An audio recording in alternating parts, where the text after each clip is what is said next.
नमस्कार प्रणाम। आप देख रहे हैं जीएमएस बिहार न्यूज।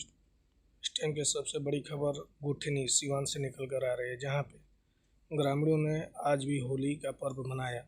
यह तस्वीर गुठनी बिस्वार पंचायत के टकनिया गांव से निकल कर आ रही है, जहां पे आज होली मनाया जा रहा है। बहुत से गांव में कल मना दिया गया था, फिर आज भी मनाया जा रहा है। तो आप सीधे तस्वीर में बने रहें, आगे देखिए। नमस्कार।